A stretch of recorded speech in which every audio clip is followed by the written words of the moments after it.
الصبح بدا من طلعته.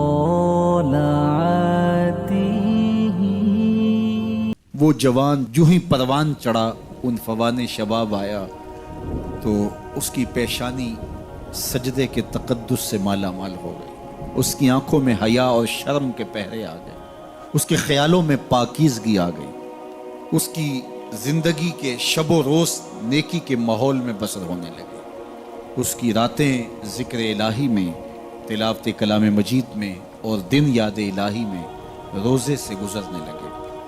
وہ جوان جس کی جوانی اللہ کی عبادت میں گزری، کہ جوانی اگر عبادت میں گزر گئی تو بڑھاپا تو پر نور ہے ہی ہے۔ سب سے مشکل مرحلہ زندگی کا جوانی کا ہے۔ شیطان زیادہ ورغلاتا ہے کسی شخص کو جب وہ جوانی کے مرحلوں سے گزر رہا ہوتا ہے۔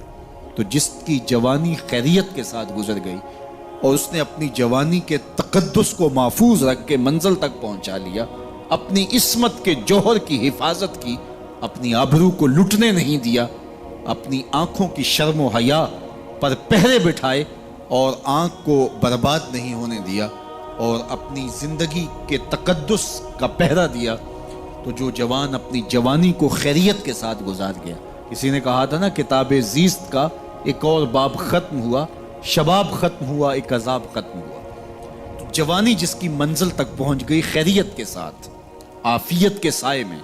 مشکل تو بڑا ہے جوانی کو منزل تک لے جانا، خیریت کے ساتھ، داغدار نہ ہونے دینا، جوانی کے تقدس کو رسوا نہ ہونے دینا، عصمت کے جوہر پہ کالک نہ لگنے دینا، خواہشات کو غالب نہ آنے دینا۔ آسان کام تو نہیں ہے، مشکل کام ہے، لیکن اگر کوئی مشکل کاٹ گیا، جوانی کے تھوڑے سے ایام میں گزار گیا، اللہ اکبر۔ حضرت شیخ ختلی کہتے ہیں، داتا گنج بخش علی حجویری علیہ رحمہ کے مرشد ہیں، الدنیا یومن ولنا فیہا صومن۔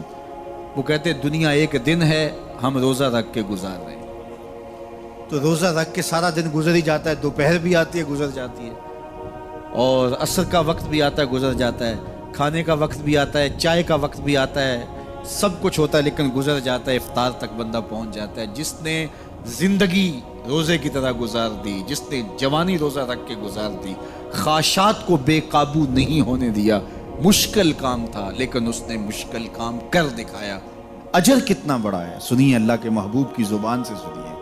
حضور نے ارشاد فرمایا جو سیدنا ابو ہریرہ کے ذریعے سے ہمارے تک پہنچا، فرمایا قیامت کے دن جب سورج کا رخ سیدھا ہوگا، زمین تانبے کی ہوگی، لوگ پسینے میں شرابور ہوں گے، کوئی ٹخنوں تک پسینے میں، کوئی گھٹنوں تک، کوئی کمر تک، کسی کو پسینے کی لگام دی جائے گی، اور وہ پسینہ ایسے نہیں ہوگا جس طرح یہ پسینہ ہے، اتنا گرم ہوگا۔ ابن رجب حنبلی کہتے ہیں اس پسینے کا ایک قطرہ اگر احد پہاڑ پہ ڈال دیا جائے تو وہ پگھل جائے، اتنا گرم ہوگا، بدبودار اتنا ہوگا، ایک قطرہ دنیا پہ ڈال دیا جائے، انسان کیا جانوروں کے دماغ بھی پھٹ جائے، اس پسینے میں لوگ شرابور ہوں گے۔ لیکن جس نے اپنی جوانی کو عافیت سے گزارا ہوگا، کل قیامت کے دن جب کوئی سایہ نہیں ہوگا، اللہ اس جوان پر اپنے عرش کا ٹھنڈا سایہ عطا فرمائے۔ وہ شخص جس کو کسی عورت نے دعوت گناہ دی اور وہ صاحب منصب تھی، صاحب جمال تھی، اور اس نے یہ کہہ کے یہ خواہش، یہ آرزو مسترد کر دی، انی خاف اللہ۔ اسی طرح کوئی عورت ہے تو اس نے اپنے تقدس کی حفاظت کی، اپنی آبرو پہ پہرا دیا اور کسی پیشکش کو ٹھکرا دیا، تو فرمایا قیامت کے دن جب کوئی سایہ نہیں ہوگا، اللہ اسے بھی اپنے عرش کا ٹھنڈا سایہ دے گا۔ کیسا سخت دن ہوگا، اور وہ کس اعزاز میں ہوگا، کس تکریم میں ہوگا۔ یہ تو 4 دن 10-20 سال ہیں، اور وہ 50,000 سال کا ایک دن۔ پھر اس کو اللہ کا شکر ادا کرنا ہوگا کہ اللہ تو نے کتنا کرم کیا میرے اوپر کہ میری جوانی خیریت اور عافیت سے گزری، اور آج اس کا تو کتنا بہتر صلہ مجھ کو دے دیا۔ آج اللہ نے مجھے اور آپ کو فرصت دی ہے، یہ اٹھتے ہوئے جنازے، یہ پھیلی ہوئی قبریں، یہ ہم سے بچھڑتے ہوئے لوگ، یہ ہمارے لیے ایک پیغام ہے، ایک میسج ہے ہمارے نام، یہ ہمارے لیے عبرت ہے۔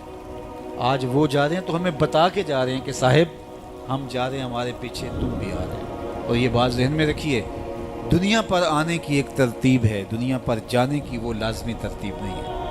پہلے دادا آتا ہے، پھر باپ آتا ہے، پھر بیٹا آتا ہے، پھر اس کے بعد بچے آتے ہیں۔ ایسے کبھی نہیں ہوا کہ باپ سے پہلے اولاد آ گئی ہو۔ دنیا پر آنے کی یہ ترتیب ہے اور یہ طے شدہ منظم ترتیب ہے، لیکن دنیا سے جانے کی یہ ترتیب نہیں ہے کہ پہلے باپ جائے پھر ہی اولاد جائے گی۔ بسا اوقات بوڑھے باپ کو جوان بیٹے کی میت کو کندھا دینا پڑ جاتا ہے۔ تو یہ دنیا سے کب کوئی جا سکتا ہے مجھے اور آپ کو نہیں پتہ۔ یہ امر مخفی رکھا گیا ہے اس لیے تاکہ ہم ہر لحظہ موت کے لیے تیار رہیں۔ موت کے لیے تیاری یہی ہے کہ ہم توبہ کی دہلیز پہ کھڑے رہیں، اپنے مالک کے حضور رجوع کرتے رہیں، اچھے اعمال کا ذخیرہ کریں، اور کسی کے حق ہمارے ذمے پر نہ ہو کہ ہم قیامت کے دن جو ہے وہ پچھتائیں۔ کسی نے اگر کسی کا حق غصب کیا صرف 3 پیسوں کے عوض کے اندر، قیامت کے اندر یہ کرنسی تو ہمارے ساتھ ہوگی نہیں، یہ تو ہم یہیں چھوڑ دیں گے، یہ مال، یہ دولت، یہ بینک بیلنس یہیں چھوڑ کے چلے جائیں گے۔ یہ تو کفن بھی میلا نہیں ہونے دیں گے کہ بانٹ لیں گے۔ جاندی واری ڈرونا بنے ہوتے ہاتھ نہ لاندے ڈر دے، جنہ لئی تو پاپ کمائے اج کتھے نہیں تیرے کر دے۔ وہ تو کفن بھی میلا نہیں ہوں گے دیں گے، بانٹ لیں گے۔ تو آخرت میں سکہ رائج الوقت عمل ہوگا، تو پھر عمل لیے جائیں گے۔ تو جس نے کسی کا ایک ٹگا مارا ہوگا، 3 پیسے مارے ہوں گے، اس کے بدلے میں 700 نمازیں جو باجماعت پڑھی گئی ہیں وہ لے لی جائیں گے، اور جو لوگوں کے پلاٹ ہڑپ کر گئے ہیں، رشوتیں، زیادتیاں، جور و ظلم اور لوگوں کے ساتھ زیادتیاں اور لوگوں کا مال ہتھیانا، خون نچوڑنا، اذیتیں دینا، تو کس طرح وہ قیامت کے دن عہدہ برا ہو سکیں گے؟ تو آج اللہ کی رحمت کے در کشادہ ہیں اور اس کی رحمتیں آواز دے رہی ہیں، آجو پلٹ کے میری رحمت کے دروازے کھلے ہیں۔ اللہ اکبر۔ یا ایھا الانسان ما غرک بربک الکریم، اے انسان پلٹ کے آ جاتے ہیں، رب بڑا ہی کریم ہے۔ مجھے بتاؤ، یوں بھی کوئی آواز دیتا ہے؟ یوں بھی کوئی پکارتا ہے؟ بھاگے ہوئے مجرم کا تعاقب کیا جاتا ہے، کبھی یوں بھی پیار سے اس کو بلایا جاتا ہے؟ لیکن 70 ماؤں سے زیادہ پیار کرنے والا رب پکار کے کہہ رہا ہے، او بھاگنے والے آجا پلٹ کے، تیرے رب کا دروازہ کھلا ہوا ہے۔